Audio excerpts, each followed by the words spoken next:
I've neglected my own needs to be a good teacher or parent.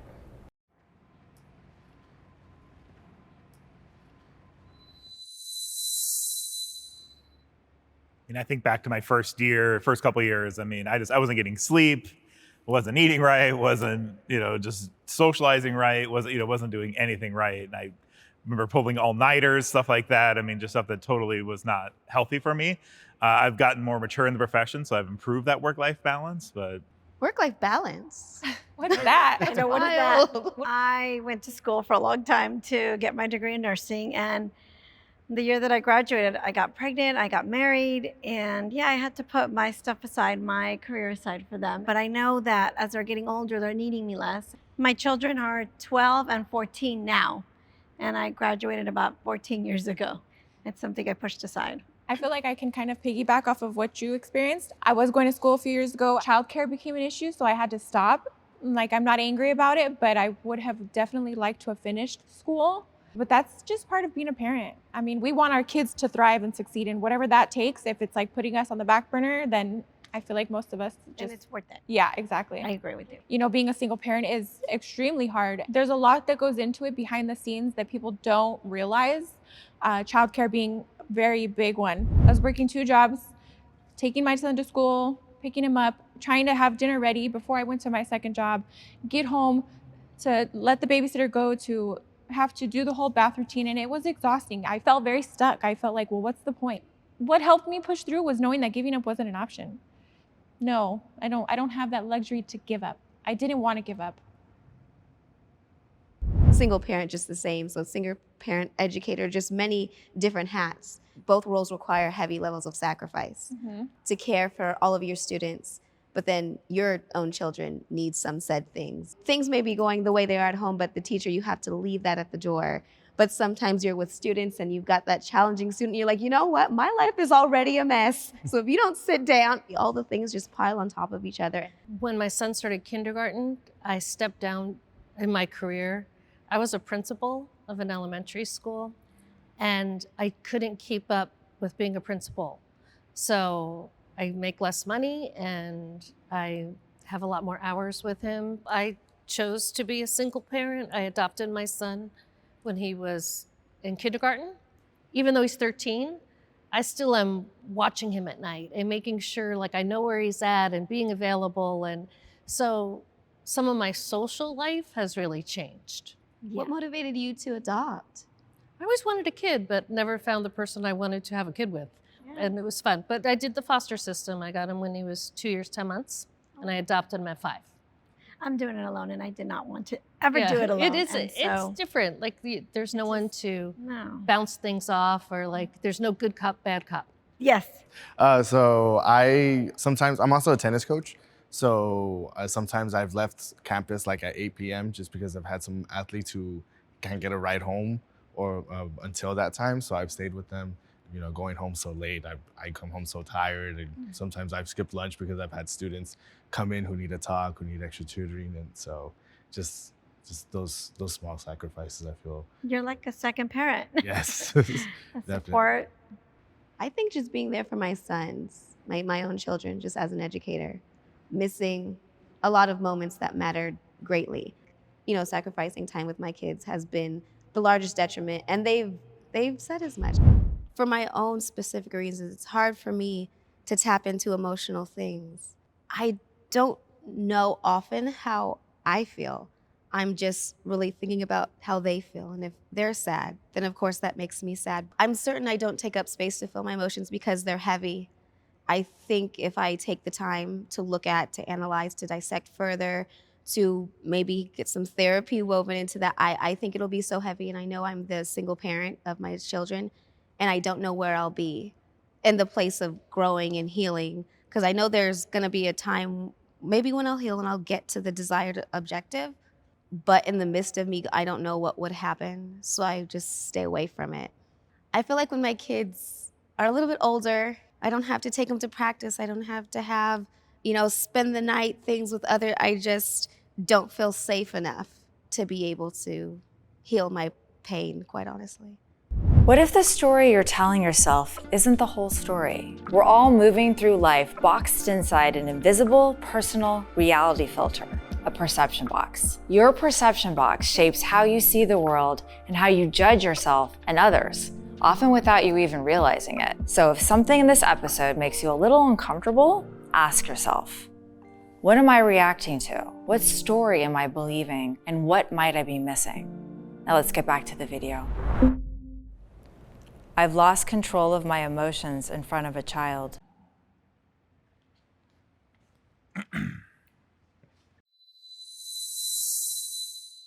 My daughter's 7th grade was hard on me last year, and I did blow up on her really bad. It was just grades were just going down for 6 months and nothing better in sight. So then I reached out to an educator, which they were great, and he's like, yeah, she hasn't turned anything in. And I'm like, why are we not turning it in? Like, sit down and do it. She would not sit down and do it. I don't even think she told me no anymore. I think she just sat down and didn't do anything.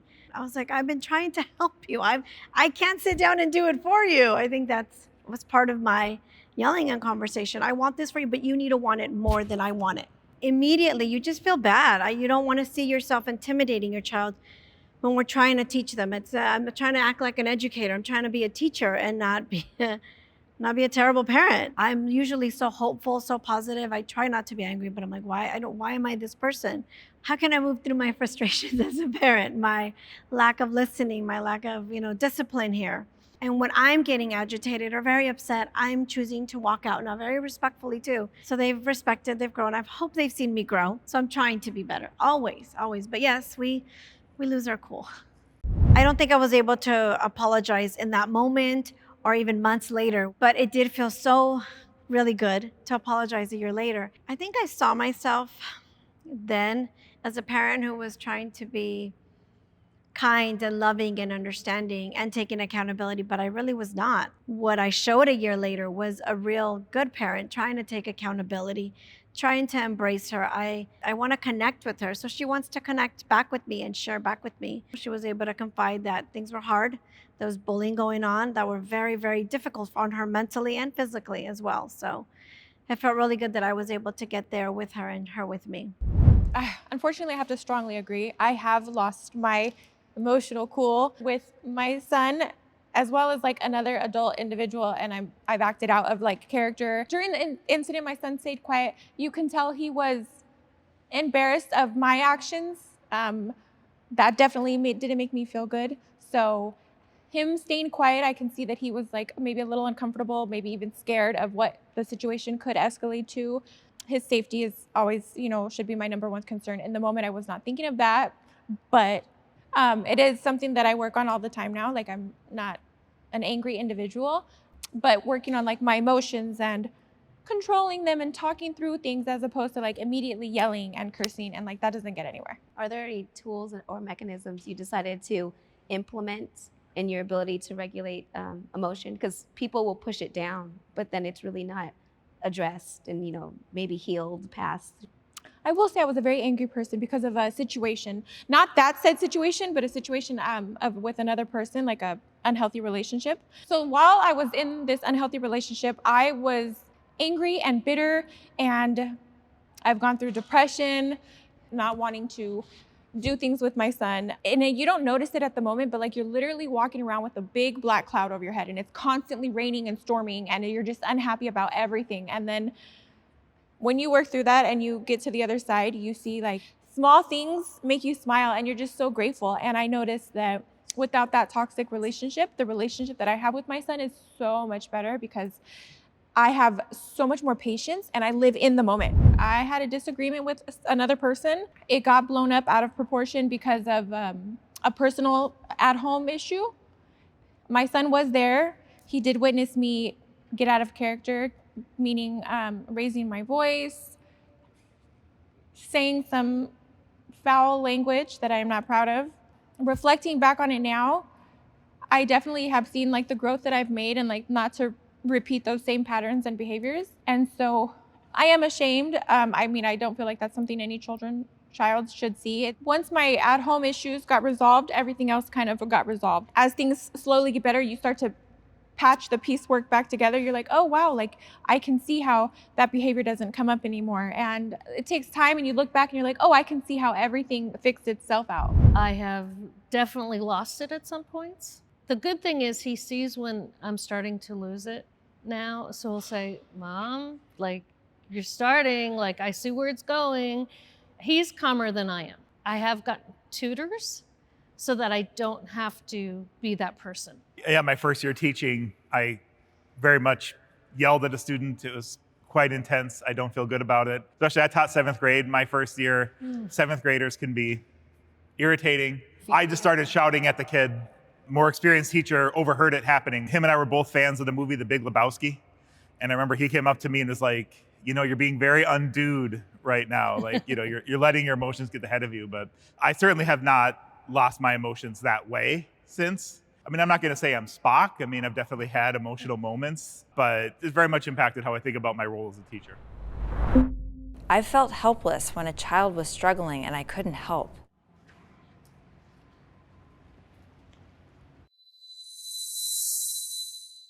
I mean, a big part of what brought me into education is addressing educational inequity.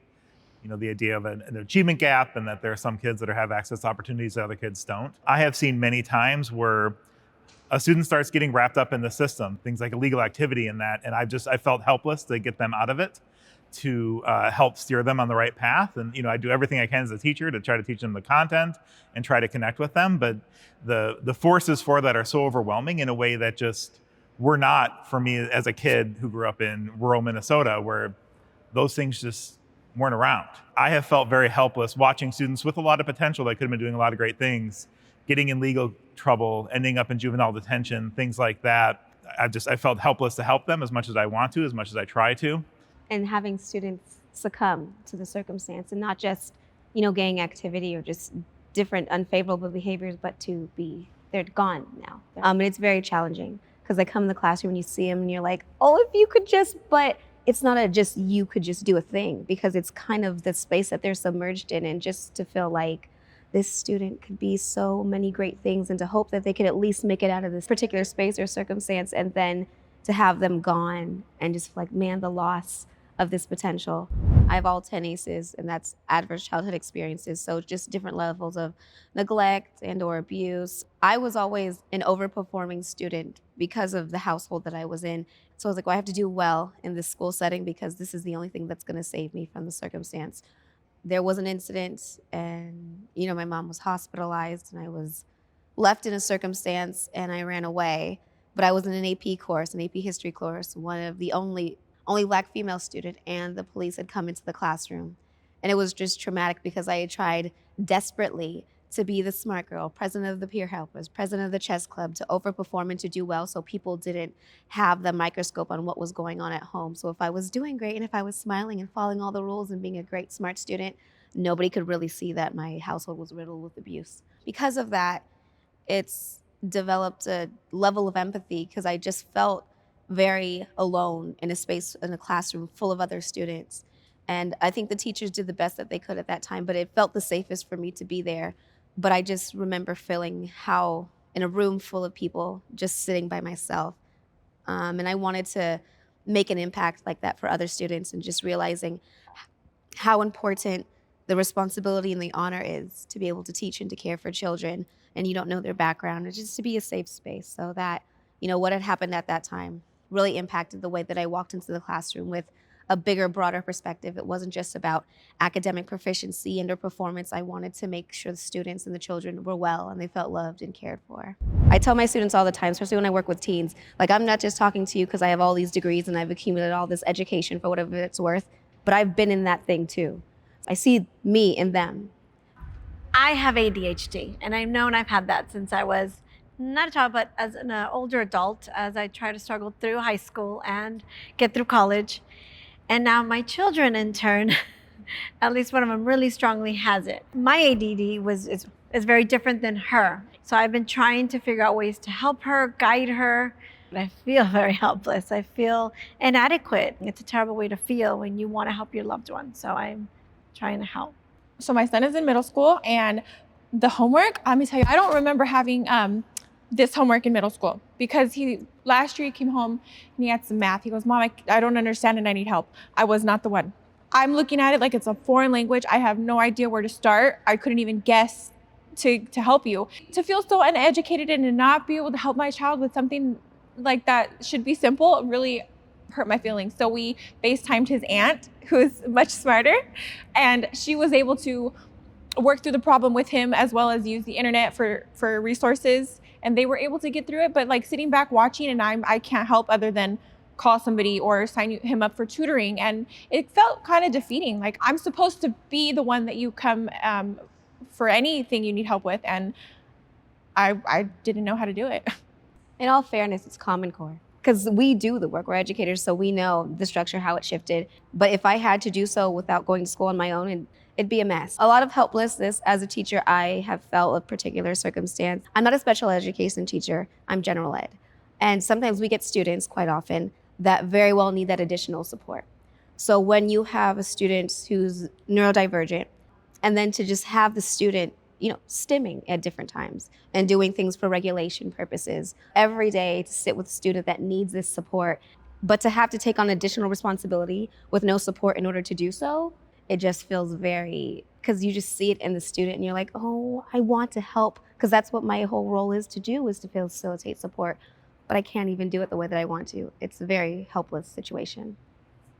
Yeah, as a parent, I think you feel hopeless sometimes, or you don't know what you're doing. But I feel like the school system has really given me people to go to ask questions, to get guidance. I adopted him through Olive Crest, a wraparound organization, and they were super helpful in that transition when you get a child placed in your home. And there's a lot of things that kids are going to do automatically because of being put from one place to another. And they were incredibly helpful. I had to learn to de-escalate with him, and they really helped me. Not necessarily. I struggle as a child. I feel like growing up, I had a support system. I had my siblings, my friends, I had great teachers. Like how my teachers were with me, I want to give that to my students. The most I've ever felt helpless with a student was my first year teaching. I had the student who would come after school, just want to talk for like the longest. He immigrated here. And his mom, I believe, had passed away, and dad wanted nothing to do with him, so sent him here with aunt. And aunt really didn't want anything to do with him, so that's why he wanted to stay in the classroom with me. One day, he asked me if he can come home with me.